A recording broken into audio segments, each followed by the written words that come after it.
Mummy શું બનાવ્યું? મેંદુ વડા ફટાફટ બની જાય ને એવી રીતે મસ્ત બનાવ્યા, જાળીદાર ટોપરાની ચટણી હાથે. હા કેવી રીતે બનાવ્યા? હેડ શીખવાડ્યું તને હેડો. એનું જો એક વાટકી પૌવા લીધા, એના મિક્સચરમાં પીસી દેવાનું. એકલા પૌવા હા અને લોટ બનાવી દેવાનો. ચાળી તૈયાર જ છે. પાવડર બનાવી દેવાનો. હા પાવડર બનાવી દેવાનો. બરાબર, પીસી દો તા. પાવડર થઈ ગયો? હો બેટા થઈ ગયો મસ્ત. હવા સોજી લઈ લીધી, ઝેરી મોટી ગમે તે ચાલે. બે અરખા પૌવા સોજી, બે આખી. એવું ના હોય, આપણે ઓછું વધ કરવું હોય તો એ કરે, પણ આપણે એટલું લીધું. હા અને આમ દહીં અમુક ખાટું એ ચાલે, મોળું એ ચાલે. બરાબર, એવું. નહીં નહીં. અને આની વાટકી બધું મિક્સ કરી દેવાનું. ખાલી હાલ ભેગું થાય ને એવું, ઢીલું નહીં કરવાનું. બરાબર, હા મિક્સ તો થઈ ગયું. આ તે આવું જ કરવાનું. હો હવે આમને આમ 10 મિનિટ ઢોકીને મૂકી દેવાનું. આવી રીતે જ હમ મૂકી દો તાની થોડી વાર, 10 મિનિટ. 10 મિનિટ 10 મિનિટ થઈ જાય કે આમ તો હાથ હરી કરીએ ને એના બધું મિક્સ તો લોટ બંધાય ને એવું થઈ ગયું.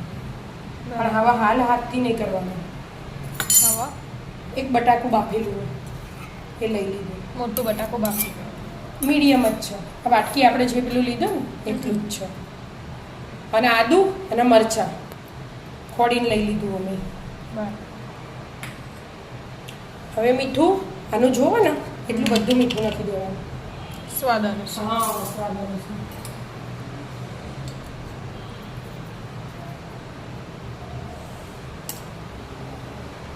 અને થોડુંક મરી પાવડર,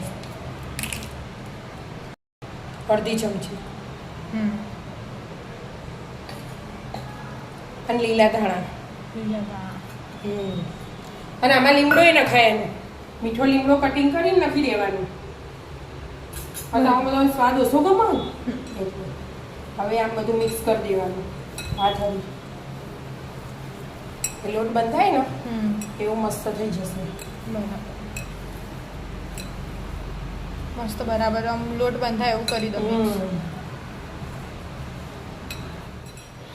શું રહી ગયું? આ સોડા જરા કરજો, એકદમ પોચા ને જાળીદાર બને ને એના માટે. ડાયરેક્ટ જ નાખી દેવાના. હવે બધા મિક્સ કરી દેવાનું. પાણી ના એડ કરવાનું આવે ને એટલે બેટા આમાં. હા બધું હાથ હરી મિક્સ કરી દેવાનું. લોટ બોધી એવી રીતે બોધી દેવાનું. હા લોટ બંધાઈ જવો જોઈએ. બોધી કરો. બંધાઈ ગયું? હા જો બધું મિક્સ થઈ ગયું ને મસ્ત.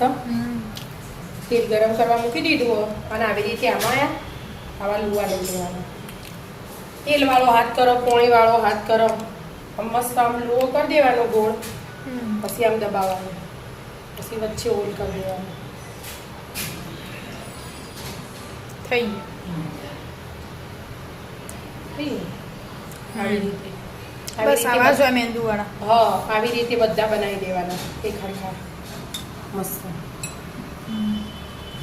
આખી થાળી ભરી દો. હા એનું આવી રીતે બનાવીને ગમે ત્યારે ખાવાની ઈચ્છા થઈ હોય ને એટલે ફટ લઈને બની જાય. અમુક દાળ બાળ પલાળવી ના પડે ચોખાની, અને ફટાફટ બની જાય. ઇન્સ્ટન્ટ બની જાય બા વડા. વડા બસ હેડો તા આવી રીતે તૈયાર કરી દો બધા. આટલા તો થયા. તેલ ગરમ થઈ ગયું. હવે આટલા તો મૂકતા થાય એટલે આમ બીજા બનાવીશું એટલે હેરા તળવા એટલે કે.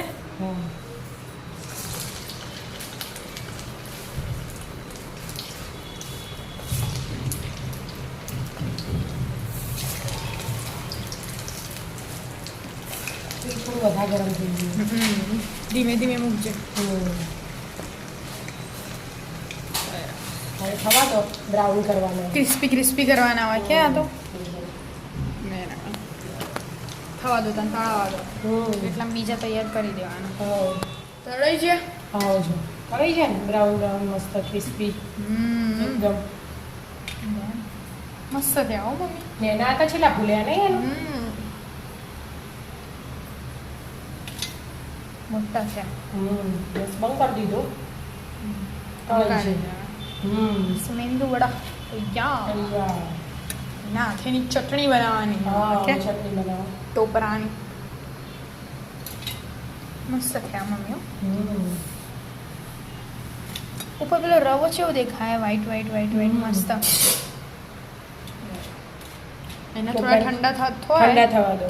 આમ જ ચટણી હવે હા ફ્રેશ ટોપરું લઈ લીધું.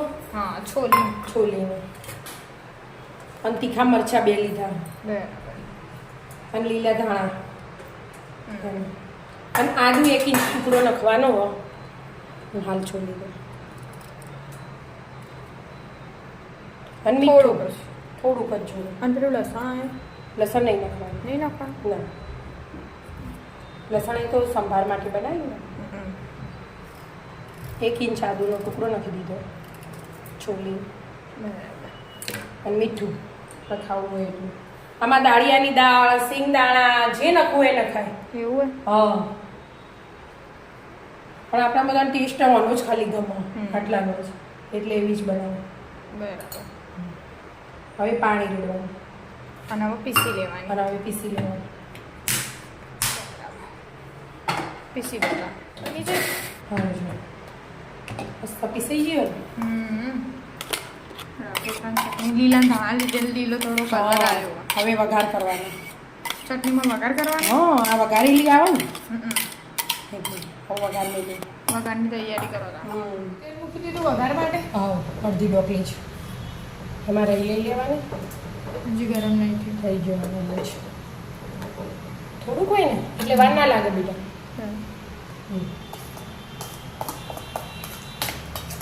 થઈ છે.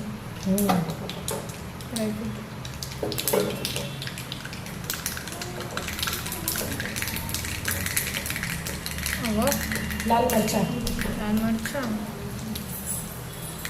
અને લીમડો મીઠું મીઠો લીમડો અને થોડી ચીની હિંગ એક જરા જરા નાખ્યું એક નખાય ના નાખીએ તો ઓપ્શનલમાં ચાલે. થઈ જાય કે મસ્ત મજાની ટોપરાની ચટણી થઈ ગઈ. તૈયાર. આવી જાઓ મિત્રો ટોપરાની ચટણી અને મેંદુ વડા ખાવા. જો એકદમ પૂછા ક્રિસ્પી બને. જાળીદાર. જાળીદાર. રાધે રાધે.